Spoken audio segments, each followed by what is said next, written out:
Fala aí galera, aqui quem fala é o professor Rosante de História. A gente está aqui para hoje falar de uma coisa muito importante em história do Brasil, que é o começo da República Populista ou República Liberal, a fase do governo brasileiro que vai de 1946 até 64 e que começa depois do fim da Era Vargas em 45, tudo bem? Por que República Populista ou Liberal? Porque alguns historiadores falam que ela é marcada por resquícios do populismo, inclusive pelo próprio Vargas, Jânio Quadros, um pouco do Juscelino Kubitschek, o João Goulart, mas outros falam que ela é uma república liberal por conta do governo do Dutra e do próprio Juscelino Kubitschek, que era muito mais liberal, ou seja, o nome não importa, pode aparecer como República Populista ou República Liberal. O período 1946 até 64, quando vai ter o golpe militar em 64. Tudo bem? E a gente está aqui hoje para analisar o primeiro governo, o governo do Dutra. Lembra que o Dutra vai assumir numa eleição que aconteceu porque o Vargas não pôde concorrer. O Dutra foi eleito por um partido, o chamado PSD, com o apoio do PTB, partido que o Vargas era basicamente o dono, o partido do Vargas. O PTB não pôde lançar o Vargas candidato, porque o Vargas foi impedido, sendo derrubado pelos militares do governo no Estado Novo, ele foi impedido de ser candidato. Rolou lá o queremismo, lembra? Um movimento popular tentando fazer com que o Vargas concorresse, mas o Vargas não pôde concorrer. E aí, meu amigo, o que aconteceu? O que aconteceu nesse momento foi que o Dutra acabou recebendo apoio do Vargas e venceu o brigadeiro Eduardo Gomes, que era o cara candidato da UDN. Aí o Dutra vai assumir a presidência de 46 a 51. E logo de cara, o que tem que ser feito para o governo dele funcionar é uma nova Constituição. Não dava para o Brasil existir sendo governado, literalmente sendo direcionado pela Constituição de 37, aquela Constituição que era chamada de polaca, que era autoritária, que era do Estado Novo. Então foi feita uma nova Constituição que ficou pronta em 1946. Quando essa Constituição ficar pronta em 1946, ela vai ser promulgada, ou seja, ela não é imposta, ela não é outorgada, ela é promulgada. Ela passou por uma Assembleia Constituinte, foi discutida, debatida, passou pelo Judiciário e foi sancionada pelo Executivo. E ela estabelecia a volta dos três poderes equilibrados. Lembra que na de 37, na polaca, o Vargas tinha poderes executivos e legislativos. Agora não. Ele vai ter, o presidente só vai ter o poder executivo, o legislativo fica na mão do Congresso, do Senado, e o judiciário na mão do Supremo Tribunal ou dos juízes. Ou seja, três poderes equilibrados. Ela estabelecia também que o presidente ganharia 1 ano a mais de mandato, seriam 5 anos ao invés de 4 anos de mandato, e com a volta da figura do vice-presidente. Vice-presidente que tinha sido extinto lá na Constituição de 34 e que em 37, com a polaca, continuou extinto, agora voltava. Só que esse vice-presidente ia voltar e a eleição do vice-presidente era por chapa aberta, você lembra, né? Você votava no presidente e podia votar separado no vice, tudo bem? Você tinha o fim da pena de morte e da censura, que eram elementos muito autoritários que lembravam o período do Estado Novo, da ditadura varguista, e que nesse momento não podem existir. E você tem a volta do direito à greve, o que também é um elemento liberal, porque na época do Estado Novo não podia ter greve, o Vargas tinha proibido, mas agora vai voltar o direito à greve. E aí a Constituição tem essa carona mais liberal mesmo. E aí, meu amigo, essa Constituição feita, o governo pode andar. O governo do Dutra vai começar e o governo do Dutra vai ser basicamente marcado por conta do que acontece na política externa brasileira nesse momento. As relações externas é que vão definir a política interna e a economia brasileira. Basicamente é isso. Você entendeu a política externa do Dutra, você vai entender o governo dele. E a política externa do Dutra tem muito a ver com o momento que o mundo vive. Você está falando de 46, né? Ele está assumindo em 46. 46 é o começo da Guerra Fria. É a Guerra Fria começando. É o mundo se bipolarizando entre norte-americanos e soviéticos. E aí, eu não preciso nem ir muito longe para explicar para você que o Brasil estando na América, o quintal dos Estados Unidos, o Brasil estando numa América e tendo lutado a Segunda Guerra ao lado dos Estados Unidos, o Brasil que fez acordos com os Estados Unidos, que foi para a guerra ao lado do exército americano, que conseguiu, por isso, a construção de uma siderúrgica no Brasil financiada pelos Estados Unidos, a elaboração de uma mineradora financiada com dinheiro americano, que é a CSN e a Vale do Rio Doce. O Brasil, nesse momento, obviamente, está muito mais próximo dos Estados Unidos do que da União Soviética. Então é óbvio que, nesse momento, a aproximação com os Estados Unidos é evidente, o posicionamento do Brasil tem que ser claro, e o Brasil vai se posicionar dentro dessa Guerra Fria do lado dos Estados Unidos, no que se chamou na época de doutrina Truman. O presidente americano Harry Truman criou uma doutrina de combate ao comunismo no mundo. E dentro dessa questão de combate ao comunismo no mundo, o principal elemento era não deixar o comunismo chegar na América, que era o quintal americano. Então esse braço da doutrina Truman, que era o combate ao comunismo na América, envolvia fazer com que todas as nações da América se alinhassem aos Estados Unidos na Guerra Fria. E o Brasil era uma nação importantíssima pelo seu tamanho. Então o Brasil tinha que se alinhar. O Brasil, obviamente, vai se alinhar aos Estados Unidos, né? Não tinha muita dúvida disso, e vai romper laços com a União Soviética, porque não adiantava falar que você estava do lado dos Estados Unidos, você tinha que provar. Então o Brasil rompe os laços com a União Soviética e com o bloco socialista no geral. E a gente vai literalmente nesse momento criar essa política de combate ao comunismo vinculada ao desejo americano. Você vê como era importante o posicionamento claro do Brasil. O presidente norte-americano vem ao Brasil. O presidente norte-americano, ele vai vir para cá. Olha só essa imagem aqui, ó. Ó, o presidente americano vindo aqui para o Brasil falar com o nosso presidente. Opa, a imagem saiu do lugar aqui. Dá uma olhadinha. Ó, o nosso digníssimo presidente americano vindo para cá. Tá aí, essa imagem está mexendo. O senhor Dutra vai receber o Harry Truman. O que vai acontecer aqui? O Truman vai vir para cá e quando o Truman vem, vai ter toda uma questão, tá? O Truman ele vem para o Brasil e ao vir para o Brasil, o que você tem que pensar? Pô, professor, era fácil chegar aqui no Brasil e fazer acordos com o presidente? Não, não era fácil. Não é uma coisa fácil, não é uma coisa simples, mas o Truman, olha essa foto do aperto de mão aqui. O Dutra e o Truman. Ele vem porque o Brasil era importante. E quando esse cara chega aqui, olha que situação. Vai vendo que situação bizarra. Esse cara vem para o Brasil, né? Beleza. Quando ele chega aqui no Brasil, o que você tem que pensar?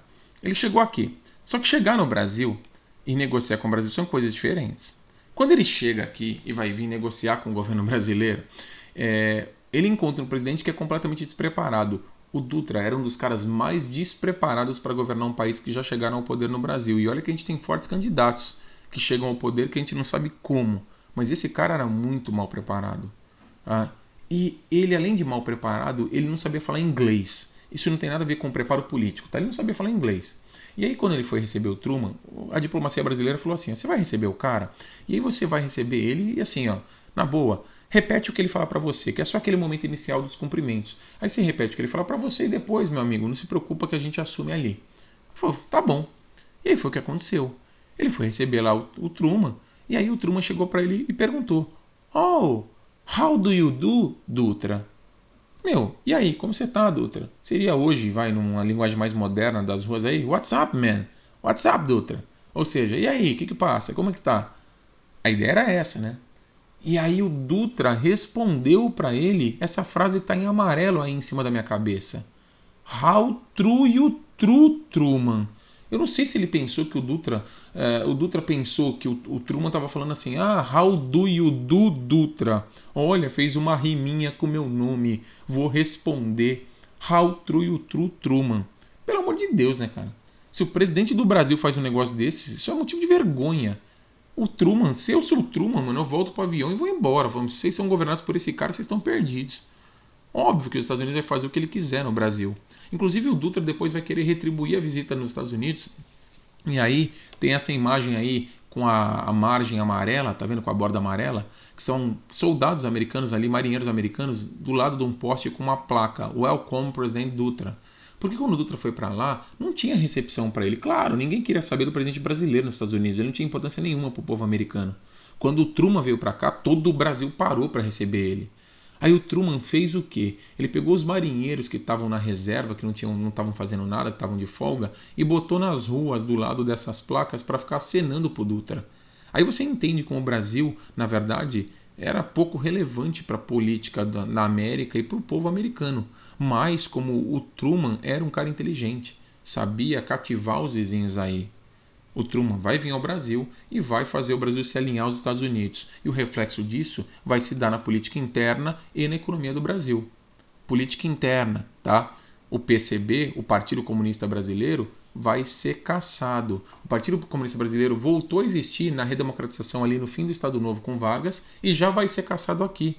E aí é uma coisa que você vai falar assim, professor, mas isso não é uma coisa certa, né? A cassação não deveria existir. Por que a cassação não deveria existir? Porque você não pode cassar um partido, poxa, que está no seu direito de existir. Esse partido, teoricamente, deveria poder existir justamente por quê? Porque você tem uma Constituição liberal, você tem que aceitar a oposição.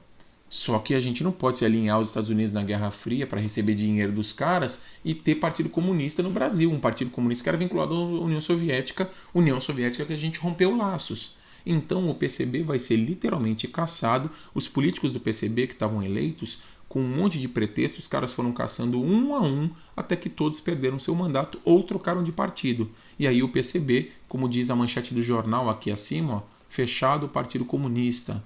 Tá? Esses caras foram caçados, o partido é colocado na clandestinidade, porque ele não deixa de existir, mas ele não pode oficialmente mais agir na política.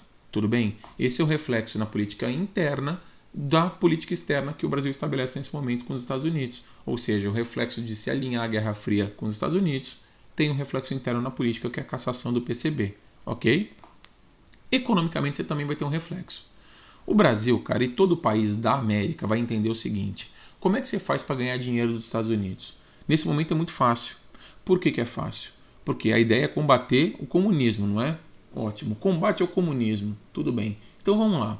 Para combater o comunismo, você precisa, então, normalmente o comunismo ele aparece em lugares que você tem problemas sociais. E as ideias socialistas começam a aparecer mais fortemente. Então, para combater o comunismo, você precisa ter dinheiro para investir em ações sociais para que o povo não tenha problema, não tenha desejo de mudar o sistema. E aí isso era uma chave para o cofre americano. Qualquer país da América falava assim: as ideias socialistas estão surgindo aqui porque eu não tenho dinheiro para investir. E aí os Estados Unidos ia lá e pum, dava dinheiro.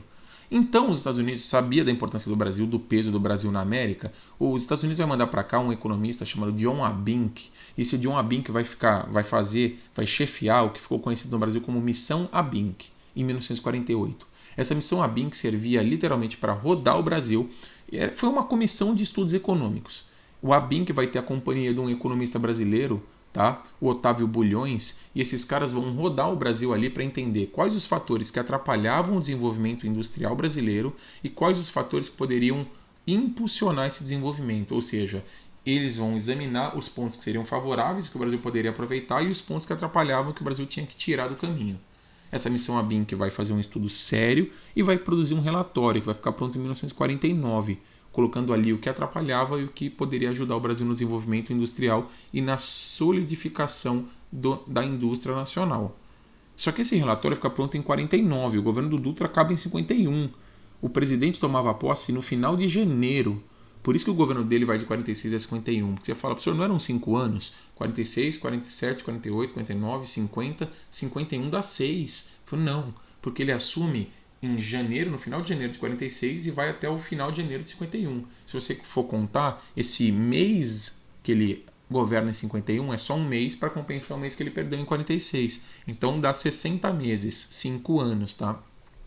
Nesses 5 anos de governo, se o relatório Abink só fica pronto em 49 e os americanos só liberariam muito dinheiro a partir daí, o Brasil não teria política econômica feita.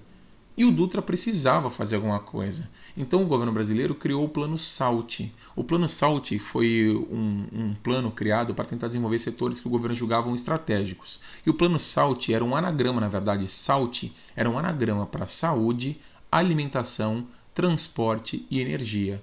Então as letras em preto aí, ó, dos tópicos: saúde, AL de alimentação, T de transporte e E de energia. Por isso o Plano SALT. Até o slogan na época, Plano SALT, um salto para o progresso, já estava pronto, né? Porque é uma palavra que existe no português, SALT.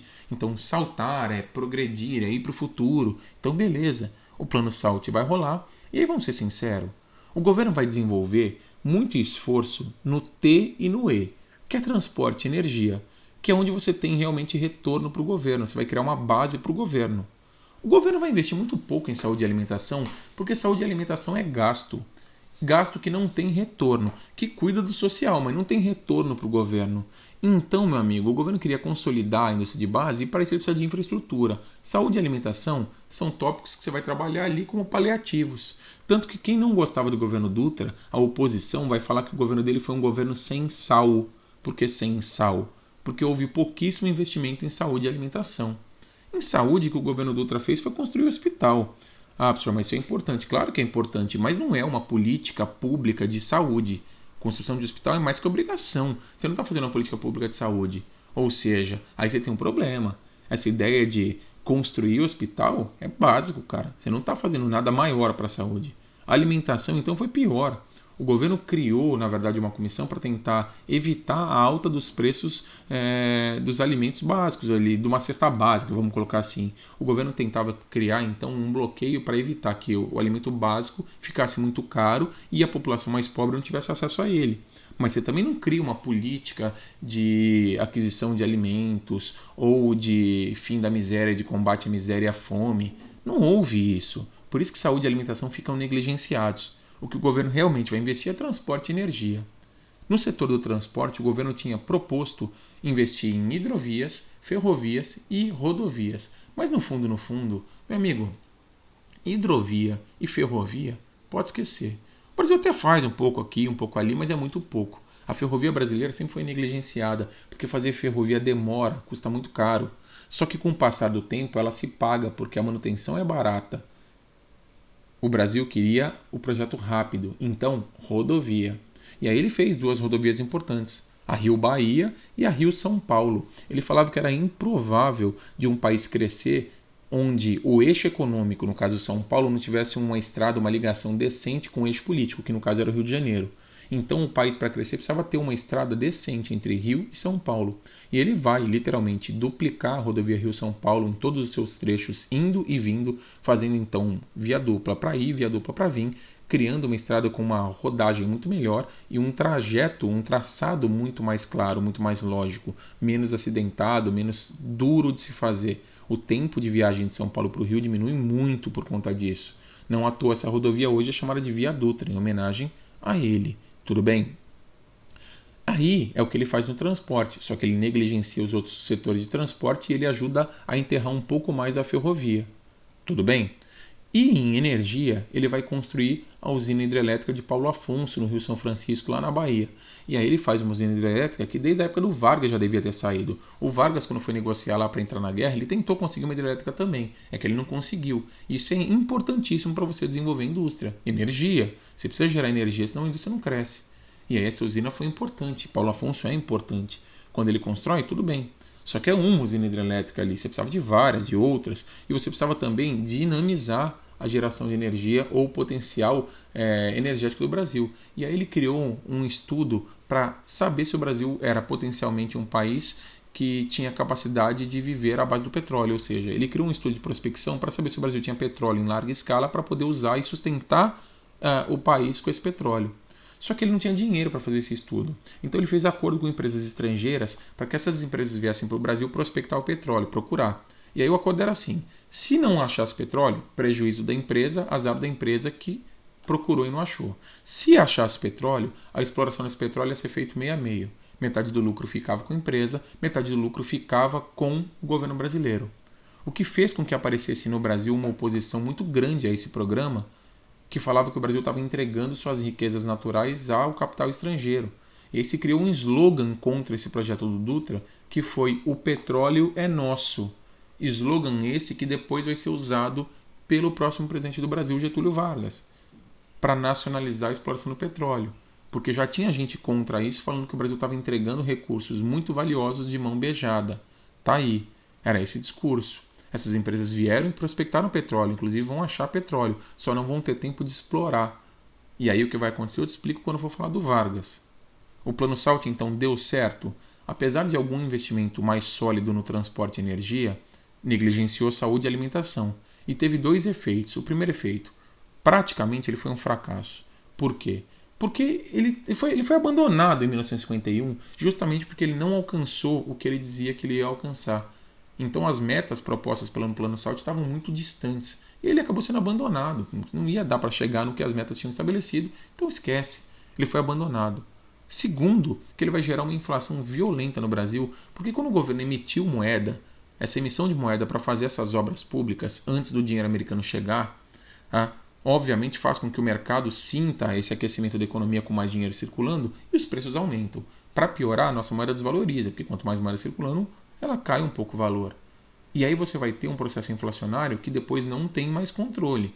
O Vargas vai sofrer com ele e os presidentes sucessivamente vão sofrer com esse processo inflacionário, porque a inflação vai só aumentando. O Brasil vai perdendo o controle disso, e aí lá na frente, no golpe militar, o Brasil já tem uma crise econômica considerável por conta da inflação.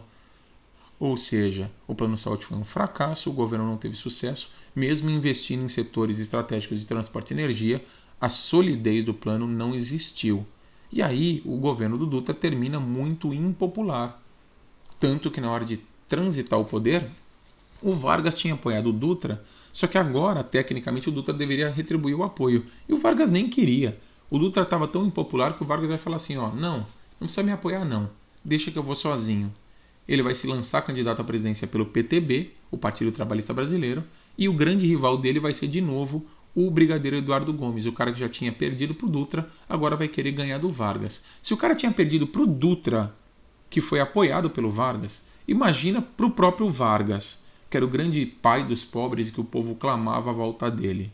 O Vargas vai ser eleito tranquilamente e vai dar um cala-boca na oposição, porque a oposição varguista sempre falava assim, o Vargas nunca ganhou uma eleição.